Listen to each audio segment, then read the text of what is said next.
Primero de Samuel capítulo 14. Estamos continuando un estudio. Realmente lo que estamos viendo es lo terrible del legalismo, de un hombre, de un líder espiritual, bueno, de un líder de la nación, no es espiritual, es mala espiritualidad a él, de Saúl, que comete el desatino de poner una regla que él se inventa a un pueblo que está tratando de hacer la guerra contra los filisteos. ¿Tú te acuerdas? La semana pasada, si estuviste acá, vimos cómo después de que Jonatán estaba ganando la victoria, Dios le estaba dando la victoria de forma tremenda. Saúl, su papá, mete las manos y pone la regla insensata de decir, hey, no tiene que haber comida, no debes comer, no deben comer para poder ganar la victoria. Un error, o sea, un error, yo no sé cómo decirlo. Yo te enseñaba la semana pasada que un buen líder tiene la capacidad de sacar los provechos de la peor de las circunstancias. Y que un mal líder es experto en echar a perder los buenos momentos. Papás, ojos. Esposo, ojo, porque a veces somos así. Mamá, a veces eres así. Todo está saliendo bien, pero llegas tú y el asunto se complica verdaderamente. Y aprendimos o más bien dicho, aprendimos cómo no serlo, ¿verdad? Pero yo te decía que Saúl nos enseña cómo ser un líder que estorba la obra de Dios. Vimos cómo el error grande de él es la espiritualidad impuesta. Y yo te decía que la espiritualidad impuesta nunca funciona, nunca termina bien. No hay problema, casi yo te diría que suele no haber problema, si tú pones tus propias reglas espirituales para ti. Y tú me dices, yo creo que uno tiene que leer la Biblia 2 horas todos los días. Ok, si quieres hacerlo está bien. Tú me dices, yo me quiero levantar todas las madrugadas a orar a las 3 de la mañana e hincarme en maicillo. ¿Okay? No lo recomiendo, pero si es lo que tú quieres está bien. Yo me propongo que yo voy a compartir a Cristo todos los días una vez con alguien, todos los días, está buenísimo. Pero si impones esta regla sobre otras personas, estás cometiendo un error grande. Estás tratando de hacer que la otra persona sea espiritual, y la espiritualidad impuesta nunca termina bien. Vimos como la imposición de él, que evita que ellos coman, los pone un ayuno, los lleva a una situación muy complicada. Entran a un bosque donde está fluyendo, ¿qué fluye? ¿Te acuerdas? Miel, ¿verdad? Y vimos todo el cuadro espiritual que hay ahí, cómo la miel es cuadro de la palabra de Dios y cómo ellos no pueden en contacto con esto precisamente porque tienen esa regla que les ha sido impuesta por Saúl. Y cómo aparece Jonatán, que es el que estaba ganando desde el principio, lleva su vara, mete la vara en un panal y se come el panal y entonces nada pasa, no muere. De hecho, abre los ojos. La miel abre los ojos, te decía yo, la Biblia abre los ojos. Las reglas son las que hacen un desastre en la vida de todos nosotros. Y lo que hace ellos es que siguen en la persecución y tú recuerdas, allí nos quedamos en continuación y vimos cómo cuando se enfrentan con los filisteos y les ganan, matan los animales y comen sangre. Hasta ahí quedamos. Primero de Samuel capítulo 14, en el versículo 31, dice: e hirieron aquel día a los filisteos desde Micmas hasta Ajalón, pero el pueblo estaba muy cansado. Yo esta mañana quiero enseñarte algunos de los productos directos del legalismo. Y te lo enseño para advertirte una vez más a no caer en este sistema de reglas que no nos lleva a nada. Y cómo quien se mete a esto pierde su capacidad de discernir sensatamente todo lo que tiene que ver con el pecado. Esta mañana te voy a contar de un pecado un poco grosero. Realmente cuando uno entiende lo que sucedió ahí es espantoso.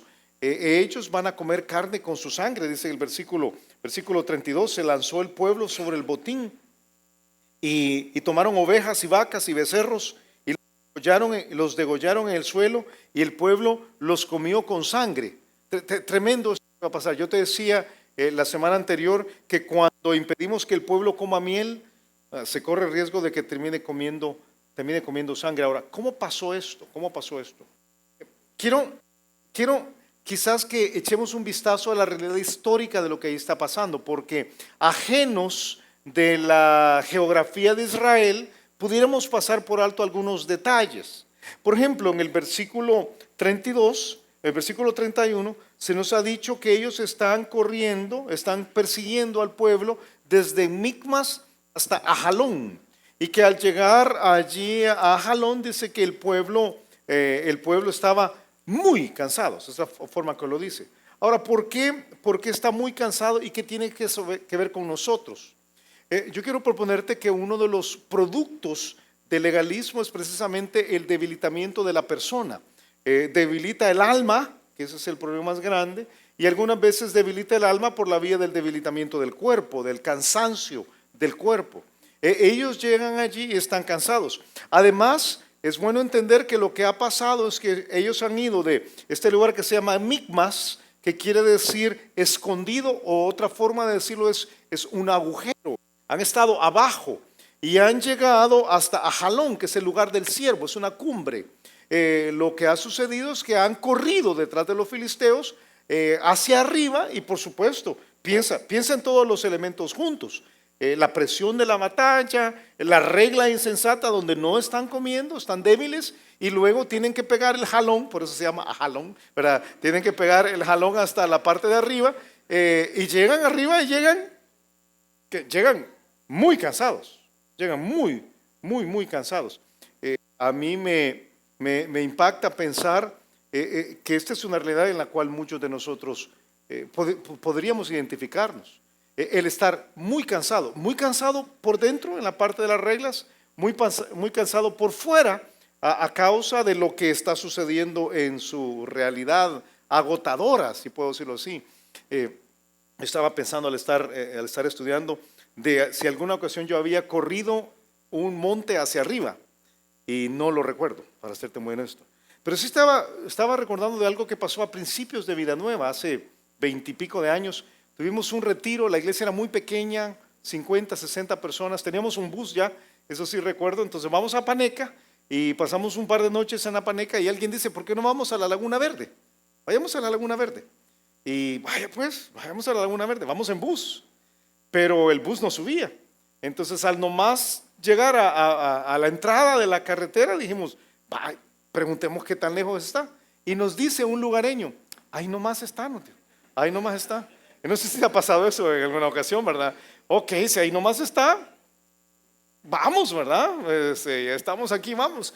Y empezamos a caminar, caminamos casi 2 horas hacia arriba y yo llevaba la lengua de corbata, literalmente, ¿verdad? Y encontramos otro lugareño y nos dice, no, si ahí nomás está, ya van a llegar a un portón, dice, y pasado el portón, ahí nomás está. Ok, 1 hora más para llegar al portón. Y al llegar al portón, ahí nomás estaba todavía, o sea, caminamos otro poco, llegamos hasta la parte de arriba, llegamos a la parte plana ya de ahí, de cerca de la Laguna Verde, y preguntamos, ¿y la Laguna Verde? Ahí nomás está, nos dijeron. Cuando llegamos arriba, yo iba molesto, entre otras cosas, por el cansancio. El cansancio ahora hablo de cansancio físico, puramente el cansancio físico. El agotamiento en el cual están sometidos ellos históricamente es un muy mal consejero para la vida espiritual. Cada vez que estás cansado, fíjate, corres un riesgo de meterte en pecado grosero. Yo te podría dar una larga lista de la Biblia, te doy algunos nada más. Esaú, ¿tú te acuerdas de Esaú? Él regresa del campo y si tú lees el pasaje en Génesis dice que él está cansado y hace el énfasis, muy cansado. Estando cansado, Jacob le dice, hey, te compro la primogenitura por un plato de frijoles rojos. Y él dice, ok, es su cansancio el mal consejero. Tú ves a Sísara, tú recuerdas de Sísara, es aquel general que está persiguiendo, a quien está persiguiendo la nación de Israel, realmente es Débora la que va persiguiéndolo, una mujer cosa seria. Débora era abeja, quiere decir su nombre. Y yo conozco algunas Déboras aquí en nuestra congregación, ¿verdad? Poco avispas, para ser muy honesto, ¿verdad? Pero ella va ahí detrás de él se le escapa, Sísara se escapa de Débora, pero si recuerdas la historia llega a donde otra mujer, esta otra mujer es la esposa de Eber Seneo, y él le dice que vengo muy cansado, otra vez, Y ella le dice, no hay ningún problema, acostate aquí, sentate aquí. ¿Te acuerdas lo que pasa? ¿Te acuerdas lo que pasa? Esta mujer era una mujer destacada, porque va, agarra un mazo y una estaca, ¿verdad? Y literalmente clava a Císara en la tierra. ¿Y por qué llegó ahí? ¿Cómo es que un hombre tan grande cae en manos de una mujer indefensa? Estaba cansado, estaba muy cansado. Pero puedes hacer la lista, y larga. Israel antes de caer ante Amalek, David antes de ser atacado por Ahitofel. Vamos a llegar al punto en que vamos a estudiar a Samuel tratando con la pitonisa de Endor, y vas a ver que uno de los problemas es el que está muy cansado. Y a mí me hace preguntarme si eso no es un problema el día de hoy. Ahora me refiero a una sociedad que vive cansada. ¿Vivimos o no es así? No es así, no vives cansado. Mira a la persona que tienes a la par y dime si no tiene una cara de agotamiento, ¿verdad? O sea, uno ve las ojeras de algunos y uno dice, no andas algo de dinero allá adentro, ¿verdad? Porque uno dice, qué tremendo, vivimos cansados. Y entonces no debe sorprendernos la gran cantidad de instrucciones en la Biblia sobre esto. El mismo Señor Jesús le dice a los discípulos, ¿te acuerdas? Cuando están en el huerto del Getsemaní y están orando, ¿te acuerdas qué les pasó a ellos? Se quedaron dormidos. Ahora, ¿es porque estaba aburrido la cosa? Estaban cansados.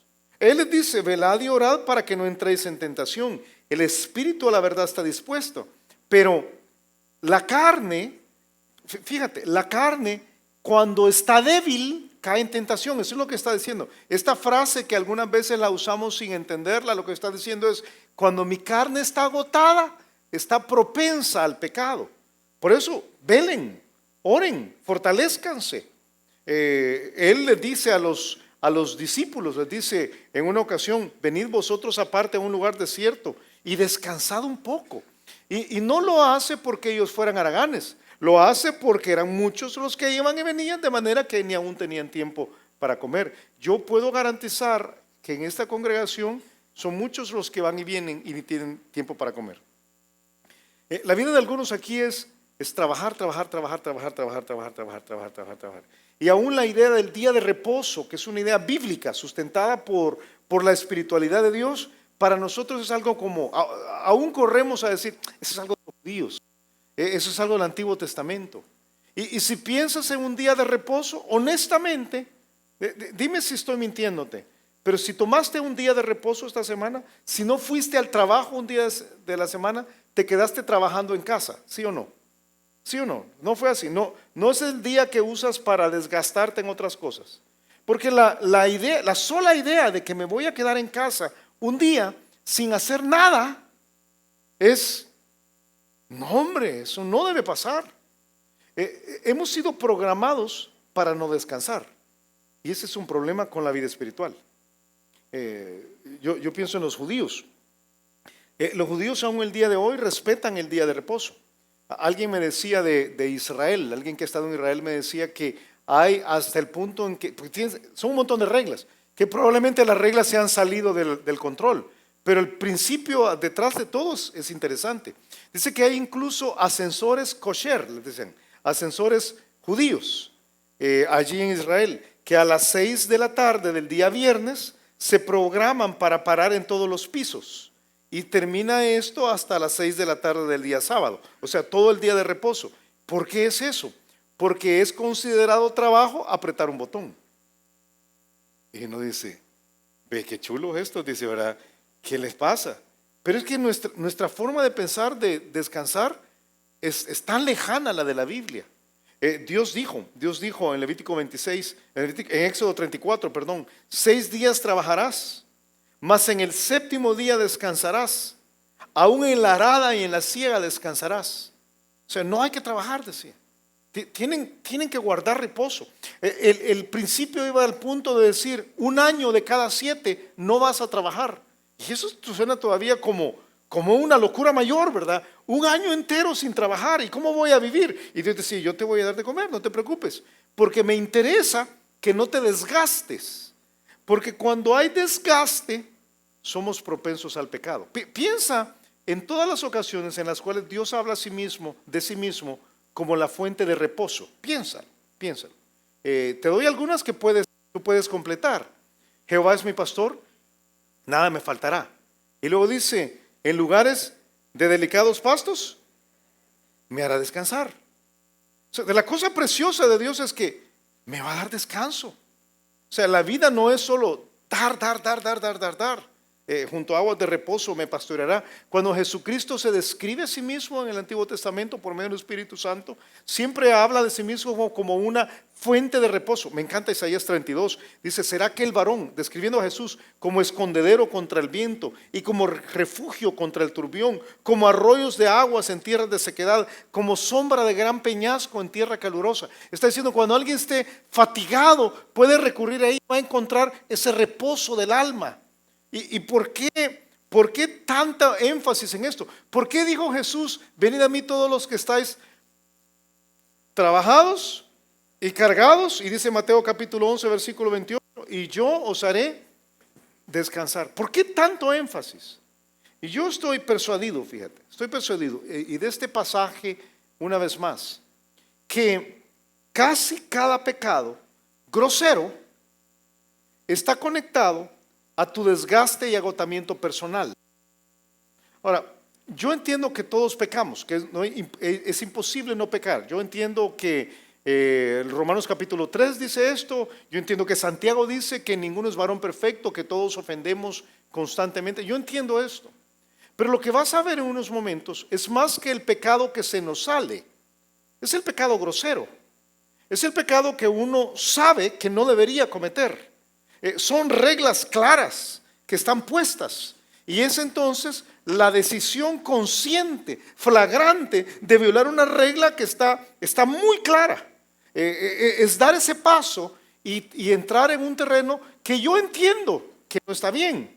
Y uno dice, ¿por qué? ¿Por qué sucede? Y yo quiero proponerte que estamos más fáciles a cometer ese tipo de pecado cuando nuestra alma está cansada y nuestro cuerpo está cansado. Es un desastre. Lo que viene ahí como producto del legalismo es un desafío a la Biblia. Es un desafío claro a la Biblia. Dios había dicho que no podían comer sangre. En el versículo, en el pasaje que estamos viendo, en el versículo 32, dice, y se lanzó el pueblo sobre el botín, y tomaron ovejas y vacas y becerros, y los degollaron en el suelo. Pero el pueblo dice, ahora, una vez más, un poquito más de historia aquí. Hay, yo no sé cuántas ocasiones, 25, 30 ocasiones en las cuales Dios claramente decía a los israelitas, no coman sangre, no coman sangre. Es curioso porque es una de esas situaciones que a veces no alcanzamos a entender. Está antes de la ley, está en Génesis capítulo 9, está después de la ley, está en Hechos capítulo 15. Y dice, no coman sangre, no deben comer sangre. ¿Por qué? Hay un pasaje en Levítico que dice que la vida de la carne en la sangre está. Y esa es la razón por la cual no deben comer sangre. Hay algunos estudiosos del texto de 1 de Samuel que creen, y yo creo así con ellos, que lo que pasó ahí fue algo muy grosero. Lo que estaba sucediendo es que ellos tenían tanta hambre por la regla que había puesto Saúl, y estaban tan cansados que cuando llegan a los animales, dice que los degüellan, se los comen, y dicen estos estudiosos que muy probablemente los animales no habían muerto todavía, estaban vivos, y es carne cruda, comida, y uno dice, Julio, pero guácala, ¿quién va a hacer eso? Especialmente cuando Dios ha dicho de forma tan clara que algo así no debe pasar. Tú puedes citar, yo te decía, docenas de pasajes, pero aquí te doy uno en Levítico 7. Además, ninguna sangre comeréis en ningún lugar donde habitéis, ni de aves ni de bestias. Y dice, cualquier persona que comiere de alguna sangre, la tal persona será cortada de entre su pueblo. Levítico 17 todavía lo refuerza aún más. ¿Por qué? ¿Por qué? Y yo te pido que me des tu corazón aquí, porque creo que tiene que ver con nosotros. Quizás nuestro pecado no es que comemos sangre. Y algunos aquí dirían, no, Julio, yo la carne la pido ni 3/4, ¿verdad? 1,5 la pido yo, ¿verdad? Tráigame carbón, yo no como sangre. Ok, es posible que no sea tu pecado, Pero hay cosas donde Dios claramente te ha dicho que no. No. No es un asunto donde el pecado se te sale, sino que Dios es claro. Dios ha dicho, no adulterarás. Es claro. Entonces, ¿por qué un creyente hoy se mete con un esposo, el esposo de otra mujer o con la esposa de otro hombre? O sea, ¿por qué? Si es tan claro. ¿Por qué llegar al extremo de violar flagrantemente la Biblia? ¿Por qué hablando de pecados inmorales, por qué un joven se metería a juguetear con el área sexual con otros jóvenes o otras señoritas cuando Dios es tan claro sobre la santidad de la vida sexual? ¿Por qué alguien robaría? O sea, tú robas, desfalcas tu empresa o robas de tus papás cuando es tan claro que no debes hacerlo. ¿Por qué dices una mala palabra si está tan claro? Tú probablemente podrías citar los pasajes de Efesios capítulo 4, y si no los vamos a ver estas próximas semanas, donde dice claramente que ninguna palabra corrompida salga de tu boca. ¿Por qué actúas con prepotencia contra otras personas? ¿Por qué transgredes esa ley que es tan clara? ¿Por qué violas la Biblia? Y yo quiero proponerte que está íntimamente ligado a lo que está pasando aquí. Es un pueblo cansado, sin fuerzas, débil, cansado físicamente y cansado también espiritualmente. Y te vuelves presa fácil del pecado flagrante. El libro de Hebreos dice: porque si pecáramos voluntariamente después de haber recibido el conocimiento de la verdad. O sea, si entendiendo con claridad que algo no se debe hacer, lo hacemos. Eso es lo que está diciendo. Dice, ya no queda más sacrificio por los pecados, sino una horrenda expectación de juicio y de hervor de fuego que ha de devorar a los adversarios. Son palabras muy fuertes. Pero es precisamente lo que pasa aquí.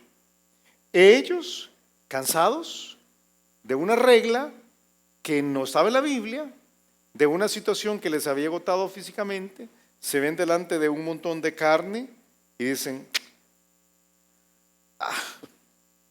la mera verdad. ¿Cómo nos pasa a todos nosotros? Yo sé que me han dicho que no, pero y es producto todo comienza con la regla. Todo comienza con la regla que no debía haber sido puesta. Es terrible. ¿Sabes qué es lo peor, papá, esposo que estás aquí, líder que estás aquí? Que cuando le van a decir a Saúl sale con, qué bárbaros, como algunos de nosotros. Mira 1 Samuel capítulo 14, versículo 33. Y le dieron aviso a Saúl, diciendo, el pueblo peca contra Jehová comiendo la carne con la sangre. Siempre hay un corre, ve y dile, ¿verdad? Por eso ten cuidado. Y él dijo, ¿qué frase esta? Vosotros habéis prevaricado. O sea, ¿te acuerdas que te dije yo la semana pasada? Saúl pone la regla de que no pueden comer, los manda a la batalla y él no va. O sea, él no va. Él se quedó en su casa. No sé si comiendo o no, pero se quedó en su casa. Y cuando le vienen a contar lo que ha pasado, dice, qué bárbaros ustedes lo que han hecho. Y entonces pone todo desde la perspectiva de él mismo, fíjate. Él descubre su propia carne aquí. Y dame tu corazón, porque creo que este es el núcleo, el centro de lo que vamos a aprender esta mañana. Dice versículo 33. Mira por favor cómo Saúl se pone a sí mismo como la respuesta. Ojo, porque creo que nos pasa a todos. Nosotros ponemos la regla, nosotros condenamos y nosotros nos volvemos la respuesta. Y fíjate cómo enuncia Saúl sus frases de aquí en adelante. Dice, vosotros habéis prevaricado, rodadme ahora acá una piedra grande. O sea, tráiganme una piedra a mí. Además dijo Saúl, esparcíos por el pueblo y decidles que me traigan cada uno su vaca y cada cual su oveja. Yo decía más temprano que Saúl habla como hablan algunas mamás. ¿Has oído algunas mamás que dice, mire, se me va a acostar ahorita y mañana temprano se me levanta y me arregla el cuarto y me va a desayunar y me va a la escuela y yo digo, ¿y por qué me? O sea, es suya la cama, es suya la escuela, ¿verdad? Pero las mamás, ¿son así o no son así? O solo son las mamás que yo conozco, ¿verdad? Tú sabes cómo funciona. Hay de ti, por cierto, si tu mamá te tutea y de repente te habla de usted, ¿verdad? Mire usted, venga, se me levanta y no sé qué más cosas. Es este Saúl. Saúl está diciendo, yo soy el centro. Tráigame la vaca a mí, tráigame la vaca a mí, tráigame la oveja a mí y me traen una piedra y yo lo voy a arreglar. Y dice, fíjate, dice. Y esparcidos por el pueblo, decirles que me traigan cada uno su vaca y cada cual su oveja y degolladlas aquí y comed. Y no pequéis contra Jehová comiendo la carne con la sangre. Y trajo todo el pueblo cada cual por su mano su vaca aquella noche y las degollaron allí. Y edificó Saúl altar a Jehová. Este altar fue el primero que edificó a Jehová. Y tú me dices, Julio, pero por lo menos edificó un altar. Pausa.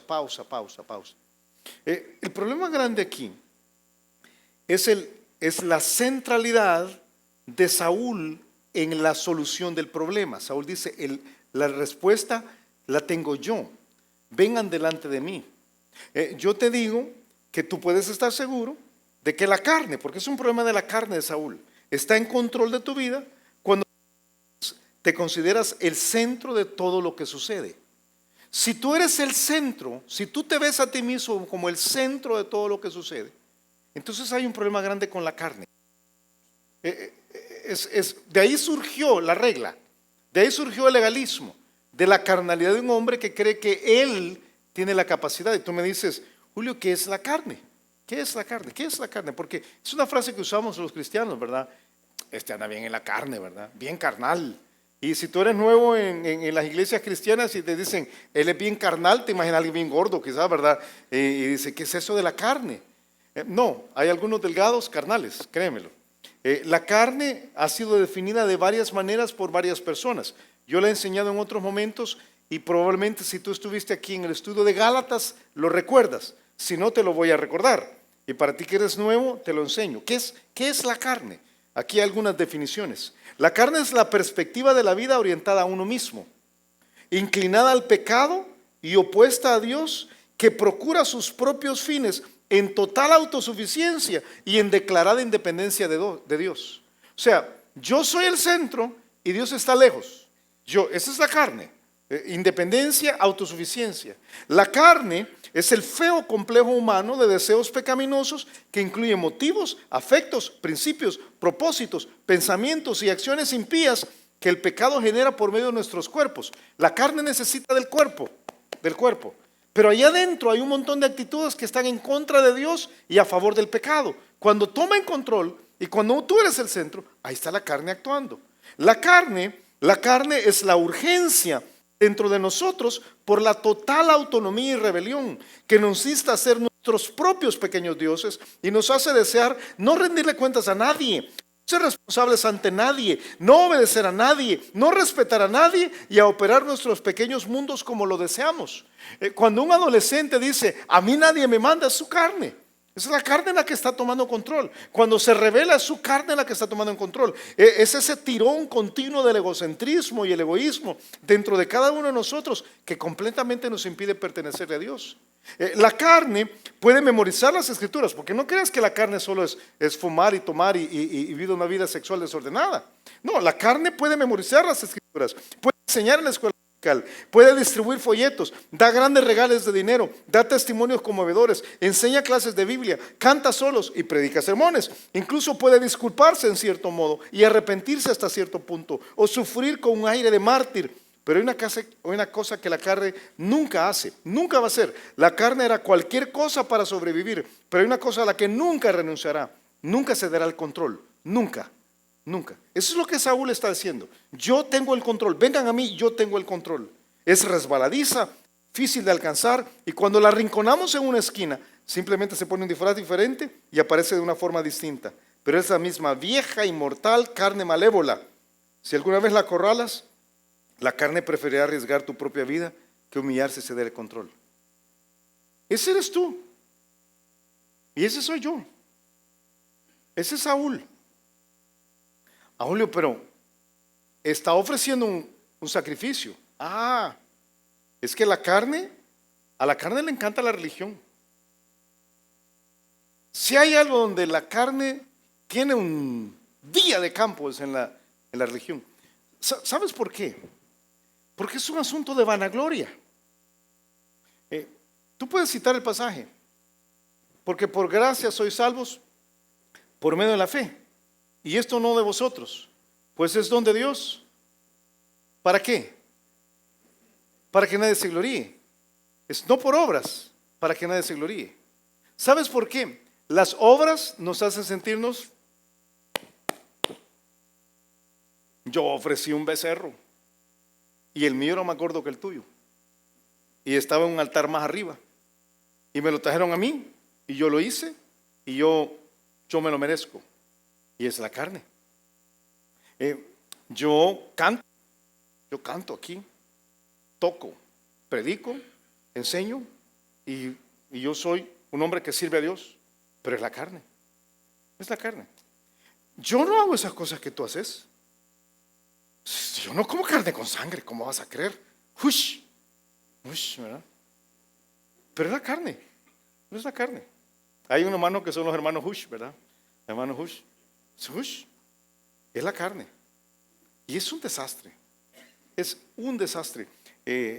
Cuando tú dices, rodadme, que me traigan, degollarlas aquí, o sea, yo soy el centro, es la carne. Es tu carne. Pablo advirtió a los de Filipos, nada hagáis por contienda o por vanagloria. Qué buena palabra esa. Vanagloria. Es creerse lo que no eres. Esa es la carne. Y no debemos hacer nada. Aún las cosas espirituales. Pablo dice a los de Filipos también, que algunos a la verdad predican a Cristo. ¿Pero por qué? ¿Por qué? Por envidia y contienda. Es carne. Otros de buena voluntad. Yo te decía la semana pasada, debes evangelizar, debes diezmar, debes adorar, debes la Biblia, debes discipular de plano. Pero toma conciencia de que cada una de esas cosas puede ser fácilmente hecha en la carne. ¿Y sabes qué pasa cuando esto sucede? Dios se distancia. Versículo 38, versículo 36. O sea, ahí está la regla, fíjate, la regla ha sido puesta, no coman, la regla ha sido violada. Se han ido el movimiento de péndulo ha ido a todo lo contrario, como pasa con todos los que viven en un sistema legalista, ¿verdad? Se les abre la puerta y se descocan completamente. Han comido carne con sangre, ahora el que puso la regla está acusándolos. Qué bárbaro esto que ustedes han hecho. Dice, la clave soy yo, vengan delante de mí y yo les voy a arreglar. Y vamos a hablar con Dios. Y dice el versículo 36, y dijo Saúl, descendamos de noche, dice, tengo mi plan, dice Saúl, descendamos de noche contra los filisteos y los saquearemos hasta la mañana, y no dejaremos de ellos uno.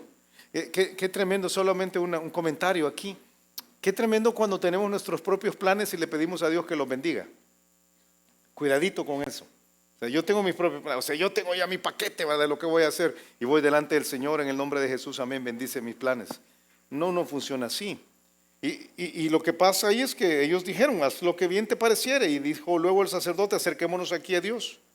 Y Saúl consultó a Dios, descenderé tras los filisteos, los entregarás en manos de Israel. Y mira la frase que viene, dice, mas Jehová, dice, ¿qué pasó? Dame tu corazón aquí unos minutos y déjame hablar del corazón.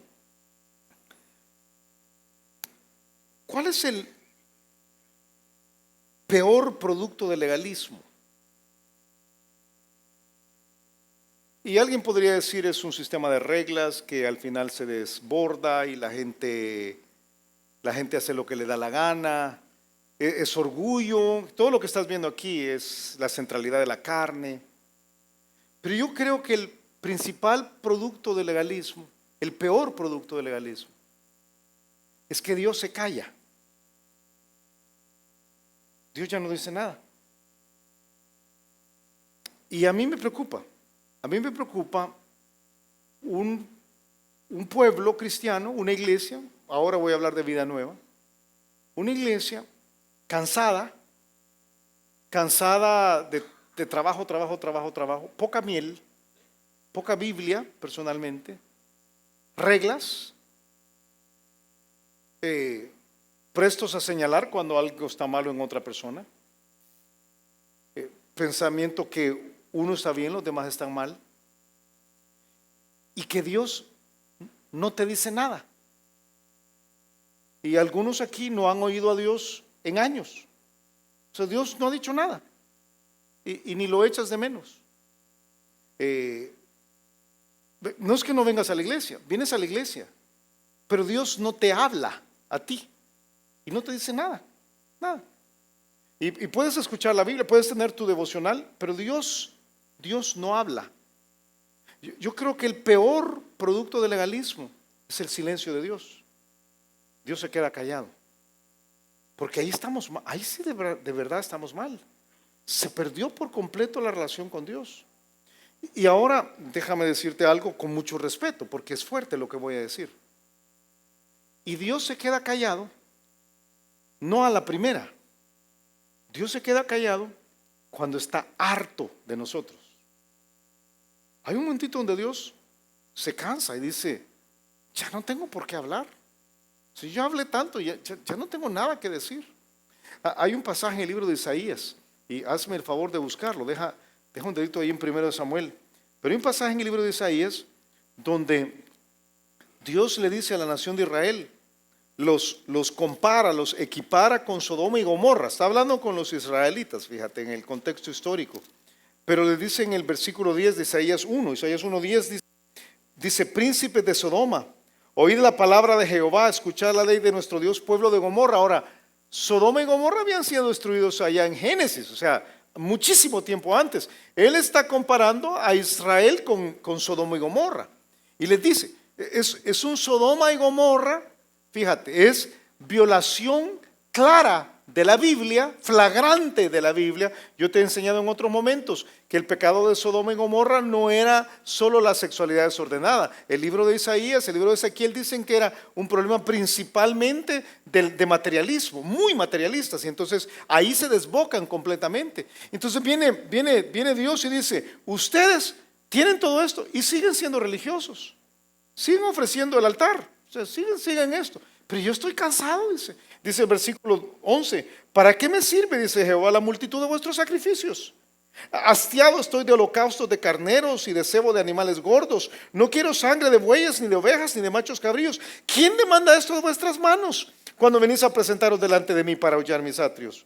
No me traigáis más vana ofrenda. El incienso me es abominación. Luna nueva y días de reposo. El convocar asambleas no lo puedo sufrir. Son iniquidad vuestras fiestas solemnes. Vuestras lunas nuevas y vuestras fiestas solemnes las tiene aborrecida mi alma. Me son gravosas. Cansada estoy de soportarlas. Son palabras de Dios. Es Dios hablando. Dice, cuando extendáis vuestras manos, yo esconderé de vosotros mis ojos. Asimismo, cuando multipliquéis la oración, yo no oiré. Llenas están de sangre vuestras manos. En otras palabras, yo me voy a quedar callado. Yo te pido, hermano, te pido. A veces necesitamos hacer un ejercicio de autoconciencia. De vez en cuando es bueno. Abre los ojos y pregúntete. ¿Y Dios me está hablando? ¿Hace cuándo no oigo de Dios? ¿Hace cuánto? ¿Qué fue lo último que Dios me dijo que yo puedo conscientemente afirmar? Dios me está hablando. No te estoy diciendo si no estás cumpliendo las reglas, probablemente has puesto tus reglas. Y no te estoy diciendo que no estás teniendo un servicio religioso, hay un altar que está siendo ofrecido. La pregunta es si Dios está respondiendo. Porque si Dios no está respondiendo, hay un problema grande. Muy grande, si Dios no está hablando. ¿Sabes qué sería lo peor que podrías hacer ante el peor producto del legalismo? Es decir, yo estoy bien. Yo estoy bien. En 1 Samuel, en el capítulo 14, ¿verdad? Y la escritura dice que el que aparta su oído para no oír la ley, su oración también es abominable, ¿verdad? Pero en 1 Samuel capítulo 14 dice en el versículo 38 que lo que hace Saúl es desviar la responsabilidad, para lo cual somos expertos. Y de un solo te digo que esto nos va a meter en la introducción de lo que vamos a estudiar la próxima semana. Entonces nos vamos a quedar en continuación y dice versículo 38. Entonces dijo Saúl: venid acá todos los principales del pueblo y sabed y ved en qué ha consistido este pecado hoy. O sea, ¿qué dice Saúl? Dice, no nos está hablando de Dios, entonces aquí hay un pecado. Vamos a averiguar de quién es el pecado. Dice, vamos a echar suertes, dice. Y el que encontremos que está mal, lo vamos a matar. Una vez más, Saúl va, ¿te acuerdas que te decía, el buen hombre del buen tesoro de su corazón saca lo bueno? El mal hombre del mal tesoro de su corazón saca lo malo, porque de la abundancia del corazón, dice, habla la boca. Entonces aquí va a haber otra vez más, Saúl va a estar listo para abrir la bocota. Y dice en el versículo 39, porque vive Jehová, dice, que salva a Israel, que aunque fuera en Jonatán mi hijo, de seguro morirá. Y era Jonatán el que había agarrado la miel. Algo que he estado diciendo toda la mañana, que es mi conclusión. Esto no es Biblia, esta es mi conclusión. Esta es mi conclusión. Yo creo, de ver la Biblia, concluyo yo, que Saúl quería matar a Jonatán. O sea, el papá quería matar al hijo. Esa es la conclusión que yo llevo. Y vas a ver, y la razón es porque en varias ocasiones lo hace. Y ahora él mismo va a decir, aquí es la manera para explicar a todo el mundo por qué voy a matar a mi hijo. Y no diría, ¿por qué? Porque alguien mataría a su hijo. Porque alguien está en la carne. En la carne es terrible. Ahora, es mi conclusión, suena chambre, yo lo sé, ¿verdad? Pero me lo dijo una señora cuando veníamos entrando, yo pensé que se lo iba a decir a usted de todas maneras. Esa es mi conclusión personal. Pero dice ahí el versículo 40. Dijo luego a todo Israel, vosotros estaréis a un lado y yo y Jonatán mi hijo estaremos al otro lado. Y el pueblo respondió a Saúl, haz lo que bien te pareciera. En otras palabras, fíjate, dice, vamos a ver si es el pueblo el que pecó o si somos Jonatán y yo, dice Saúl, los líderes. Y vamos a ver a dónde está el pecado. Dejemos que Dios decida y separa al pueblo de ellos dos. Y entonces el versículo 41 dice que entonces dijo Saúl a Jehová Dios de Israel, da suerte perfecta. Y la suerte cayó sobre Jonatán y Saúl y el pueblo salió libre. Ojo, qué tremendo lo que estamos viendo aquí, porque Dios dice, el pecado aquí no es que comieron sangre. Ahora, comer sangre es malo, pero ese no es el problema aquí, dice. El problema no es ese, el problema es otro. Ajá, ¿y cuál es el problema? Entonces Saúl dijo, echad suertes entre mí y Jonatán mi hijo. Y la suerte cayó sobre Jonatán. Entonces Saúl dijo a Jonatán, declame lo que has hecho.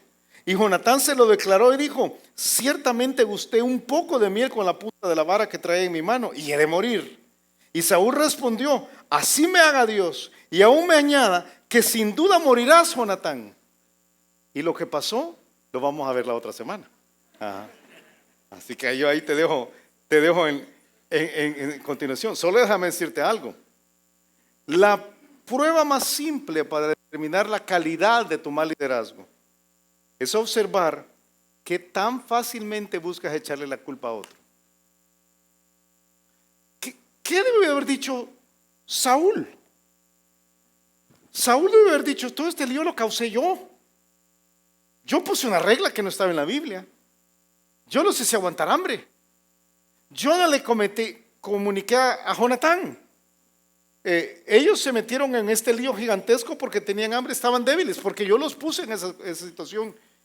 Pecaron con la sangre. Yo debí haber pedido perdón. Pero es tanto más fácil para uno decir, yo no tengo la culpa.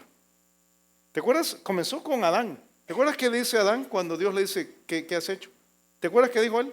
¿Qué dice? La mujer que tú me diste, ella, bueno, tú tienes la culpa por haberme dado a esta mujer. O sea, eso es lo que dice. ¿Y qué dice la mujer? ¿Qué dice la mujer? La serpiente que tú hiciste, ella tiene la culpa. Eso de pasarse la pelota, el sombrero siempre ha sido el deporte internacional de los humanos, ¿verdad? ¿Y qué dijo la Yo siempre digo esto. ¿Y qué dijo la serpiente? No dijo nada porque no tenía brazos y no tenía a quien echarle la culpa, ¿verdad? Pero así somos. Yo pienso, fíjate, yo pienso lo que dice Job. Job dice, Dios mira sobre los hombres y al que dijere, pequé y pervertí lo recto y no me ha aprovechado. O sea, yo me equivoqué y me ha ido mal. El que dijera esto, dice, Dios redimirá su alma para que no pase al sepulcro y su vida se verá en luz. Esto es lo que Saúl debió haber hecho, pero no lo hizo. Más fácil echar la culpa a alguien más. Y a ver si así podemos arreglar, además, matar a mi hijo, que yo quiero ver cómo lo mato.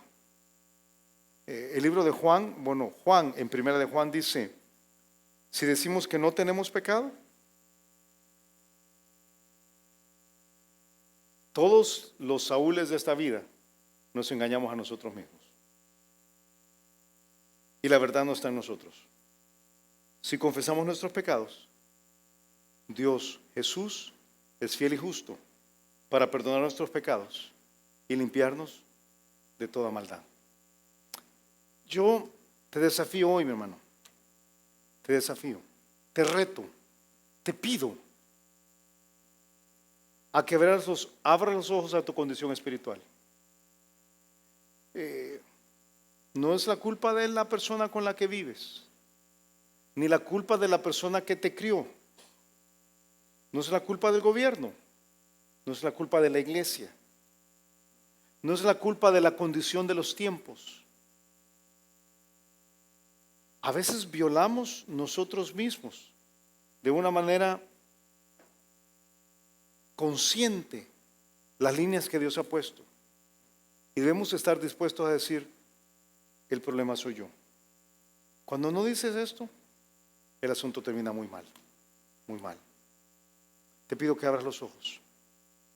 Bueno, te pido que cierres los ojos. Vamos a orar. Vamos a orar. Agacha tu cabeza y César nos va a despedir. Entonces, si Dios te ha hablado, toma las decisiones que debes tomar. Señor, queremos agradecerte una vez más por tu palabra. Agradecerte, Señor, porque nos hablas de manera clara. Podemos reconocer y ver nuestra condición de nuestra carne, Señor. Nuestro pecado. Pero también, Señor, nos recuerdas quién eres tú. Ese Dios grande, Dios poderoso, misericordioso, al cual podemos acudir. Gracias, Señor, por permitirnos abrir los ojos a nuestra realidad y poder encontrar esperanza en ti. Si después de lo que has escuchado durante la última hora estás dispuesto a entregarle tu corazón a Jesucristo, estás listo para abandonar lo que has sido hasta este momento y le dices al Señor, aquí está mi vida, yo quiero la vida plena, yo quiero la vida completa que tú tienes para mí y quiero la salvación al morir. Entonces, entrégale tu corazón a Él y hazlo por medio de una oración. Así que, ¿por qué no oramos? Bueno, y tú puedes repetir esta oración conmigo. Vamos a orar y repite estas palabras al Señor si quieres recibir a Jesucristo. Oremos. Padre, gracias por tu amor y gracias por tu salvación. En este momento me doy cuenta que soy pecador y que no puedo salvarme a mí mismo. Me arrepiento de todos mis pecados y te abro la puerta de mi corazón. Entra, Jesús, sálvame, cámbiame, pues yo me entrego a ti. Gracias por oír mi oración y gracias por salvarme. En el nombre de Jesucristo te lo pido. Amén. Si te gustó el mensaje, queremos aprovechar para invitarte a nuestra iglesia. Aquí puedes aprender más acerca de Dios, más acerca de los planes que tiene para ti también. Así que ven a la iglesia donde puedes aprender más acerca de la Biblia. Será para nosotros un placer recibirte en el Campus Miralvalle, en Crown Plaza, en Lourdes o en Apopa. Y si vienes porque has visto una de estos videos, y yo te pido que te presentes con nosotros, que nos busques a cualquiera de los dos al final de los cultos y con mucho gusto te vamos a recibir. Que Dios te bendiga.